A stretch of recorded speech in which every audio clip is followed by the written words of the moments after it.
This is basically my biggest run and gun FX30 rig. I'm gonna go through a few of my other FX30 run and gun rigs and just talk about how I have them made and how they're useful for different things. So this rig is basically as big as my setup sort of gets at the moment because I don't have V-mount battery, or I do have a base plate, but I don't have rods or anything to go on those rods. So not really much else would go on a setup like this. Obviously with the big lens, this is gonna be limited to certain styles of shooting.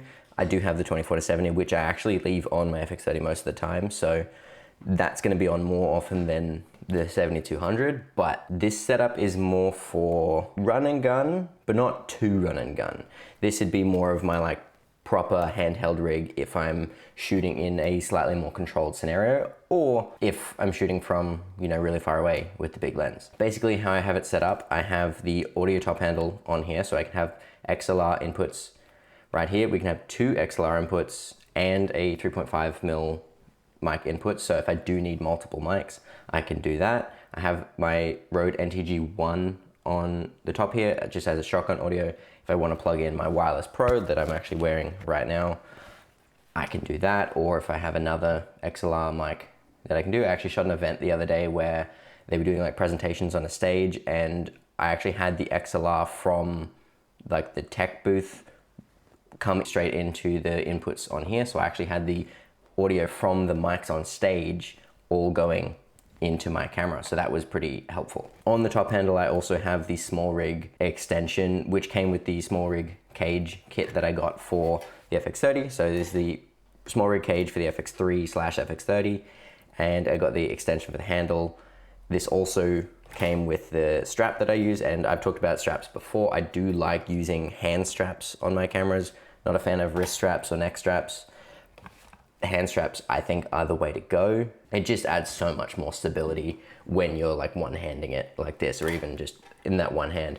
Also, it means if you like want to tighten it down, you can sort of walk around without actually holding on to the camera, which can be kind of nice, especially in a run and gun situation. On the front, I have the Polar Pro Recon matte box, so that's the Recon VND in there right now. I also do have the 1/4 mist filter that I could put on there as well. Or if I didn't need a VND, then I could just use the base without the VND. And honestly, I actually don't use the Recon nearly as much as the Nisi Swift VND system.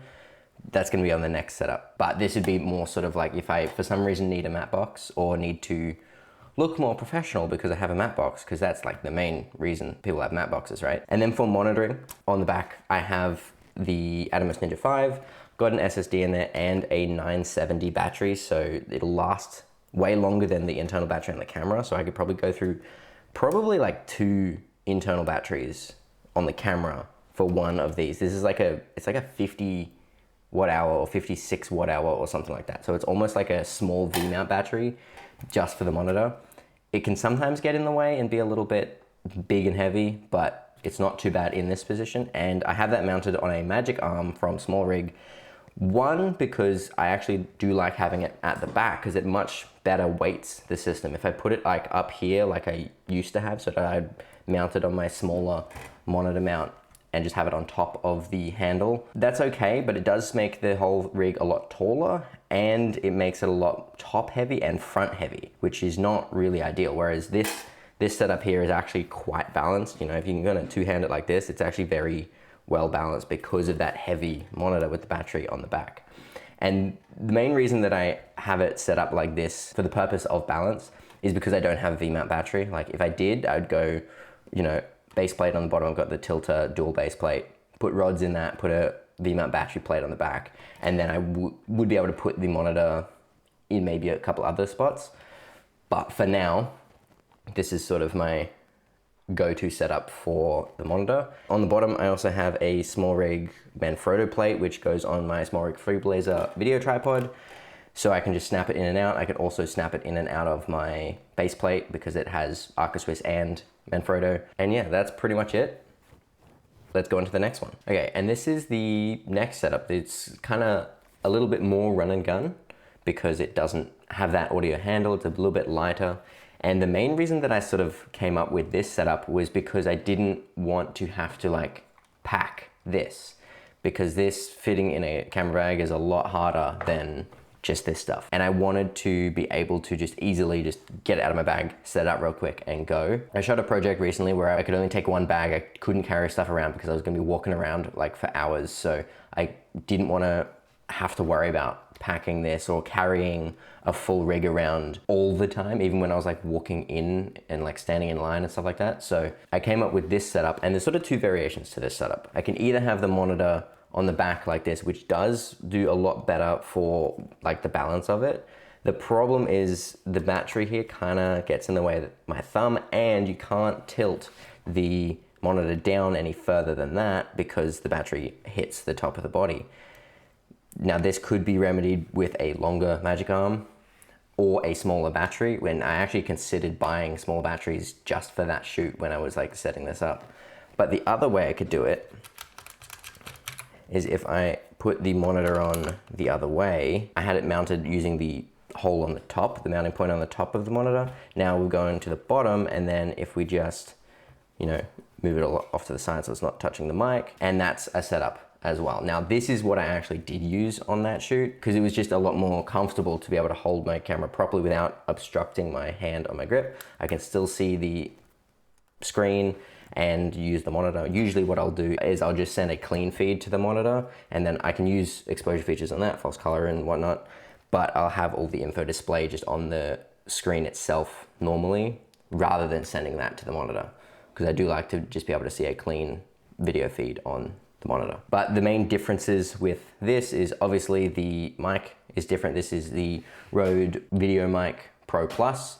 I could run a wireless mic, for example. I could use the Rode Wireless Pro, and if I wanted to use a lav, and I actually did do that for, the first thing I shot was actually a little bit of an interview, so I did use the Wireless Pro instead of this. And obviously there's the monitor mount that's different. This is just a small rig dual ball head. And one of the things I like about this is it does have locating pins on both ends. So it's not gonna be twisting on the monitor, because the Ninja actually has locating pins, and it has both 3/8 and 1/4-20, so you could use it for either, but this mount actually has 3/8 at one end and 1/4-20 at the other. So usually there'll be a 3/8 inch thread somewhere on a few different places on the body or on the handle of the camera, so you can mount that on there and then have the 1/4-20 go straight to the monitor, which is pretty nice. And then the other difference here, obviously I changed lenses. This is the 24-70. This is just a lot more of a versatile run and gun setup, whereas especially because this is an aps-c camera, the 7200, it's too tight for a lot of things. So I'm going with the 24-70, and then this is the Nisi Swift 1-5 stop VND. And I like the 1-5 stop because one stop is a lot easier to deal with than like 2 stops, for example. It's like, it's too dark, then I gotta take off the VND. But if you can get away with going down to 1 stop and then maybe just bumping up the ISO to the second base, it'll be a little bit easier. Now, to be fair, I did actually take it off like once or twice on that shoot, just because it was inside a couple times. But being outside, I can just crank it to 5 stops, shoot on the low base ISO, maybe crank my aperture a little bit.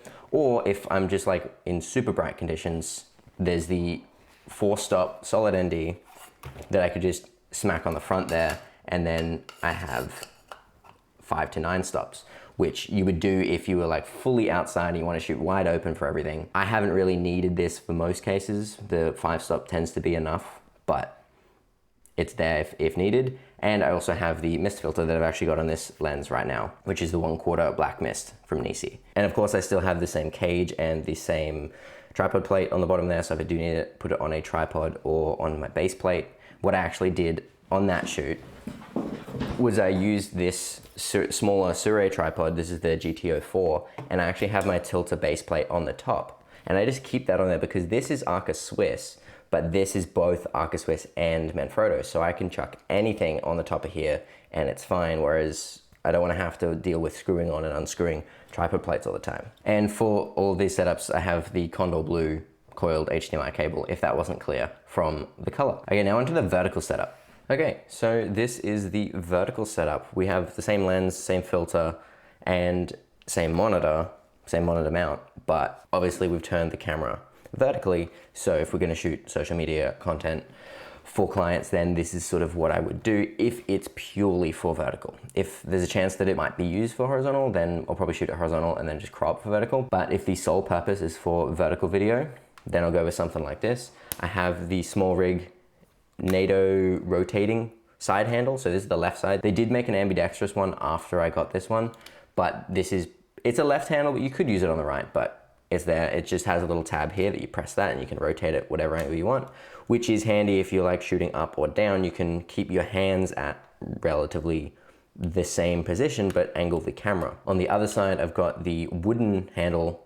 This is a top handle from SmallRig, but it is also rotating. So you can just loosen this knob here on the top and then you can rotate that forward and backwards. I have it tilted slightly, so then it's a little bit easier to hold rather than having it perfectly straight.